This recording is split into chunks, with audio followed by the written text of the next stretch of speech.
దినవృత్తాంతములు 2వ గ్రంథము 21వ అధ్యాయము. యెహోషాపాతు తన పితరులతో కూడా నిద్రించి తన పితరుల చెంతను దావీదు పురమందు పాతిపెట్టబడెను. అతని కుమారుడైన యెహోరాము అతనికి బదులుగా రాజాయెను. యెహోషాపాతు కుమారులైన అజర్యా, యెహీయేలు, జెకర్యా, అజర్యా, మిఖాయేలు, షెఫట్య అనువారు ఇతనికి సహోదరులు. వీరందరూ ఇశ్రాయేలు రాజైన యెహోషాపాతు కుమారులు. వారి తండ్రి వెండి బంగారములను బహుమానములుగా ప్రశస్త వస్తువులనేకములను యూదాదేశములో ప్రాకారము గల పట్టణములను వారికిచ్చెను.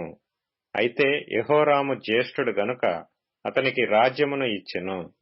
యెహోరాము తన తండ్రి రాజ్యమును ఏలనారంభించినప్పుడు తన్ను స్థిరపరచుకొని తన సహోదరులనందరినీ ఇశ్రాయేలీల అధిపతులలో కొందరిని హతము చేసెను.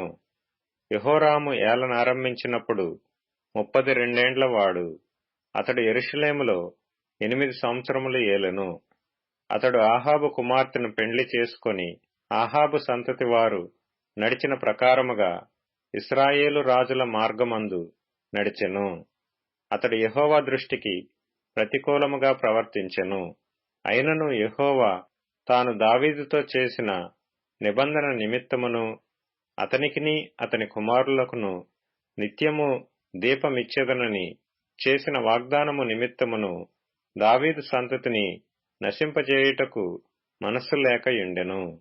అతని దినములలో ఎదోమీయులు తిరగబడి యూదావారి అధికారము త్రోసివేసి తమకు ఒక రాజును చేసుకొనగా యెహోరాము తన చేతి క్రిందనున్న అధికారులను వెంటబెట్టుకొని తన రథములన్నిటితో బయలుదేరి రాత్రివేళ లేచి తన్ను చుట్టుకొనిన ఎదోమీయులను రథాధిపతులను హతము చేసెను.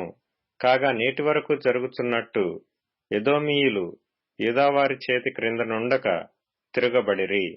యెహోరాము తన పితరుల దేవుడైన యెహోవాను విసర్జించినందున ఆ కాలమందు లిబ్నాయును అతని చేతి క్రింద నుండి తిరగబడెను. మరియు అతడు యూదా పర్వతముల యందు బలిపీఠములను కట్టించి యెరూషలేము కాపురస్తులు దేవుని విసర్జించున్నట్లు చేసెను. యూదావారిని విగ్రహ పూజకు లోపరిచెను.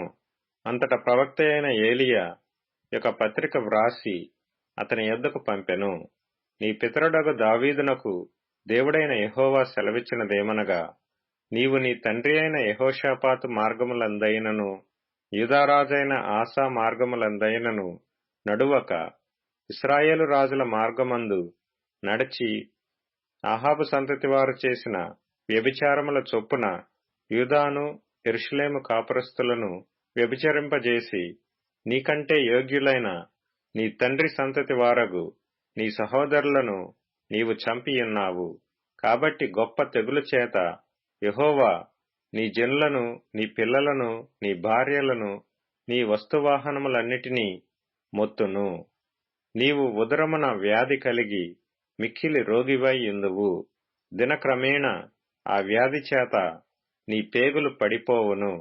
మరియు యెహోవా యెహోరాము మీదికి ఫిలిష్తీయులను, కూషీయుల చేరువనున్న అరబీయులను రేపగా వారు యూదా దేశము మీదికి వచ్చి దానిలో చొరబడి రాజనగరనందు దొరికిన సమస్త పదార్థములను అతని కుమారులను భార్యలను పట్టుకొని పోయిరి. అతని కుమారులలో కనిష్ఠుడైన యెహోయాహాజు తప్ప అతనికి ఒక్క కుమారుడైనను విడువబడలేదు. ఇది అంతయు అయిన తరువాత యెహోవా కుదరచాలని వ్యాధి చేత అతనిని ఉదరమున మొత్తినందున 2 సంవత్సరములు వ్యాధి బలమగుచు వచ్చి ఆ వ్యాధి చేత అతని పేగులు పడిపోయి బహు వేదన నొందుచు అతడు మరణమాయెను. అతని జనులు అతని పితరులకు చేసిన ఉత్తర క్రియలు అతనికి చేయలేదు. అతడు ఏలనారంభించినప్పుడు 32 వాడు. యెరూషలేములో 8 సంవత్సరములు ఏలి ఎవరికినీ ఇష్టము లేని వాడై అతడు చనిపోయెను. రాజుల సమాధులలో గాక దావీదు పురమందు వేరు చోట జనులు అతని పాతిపెట్టిరి.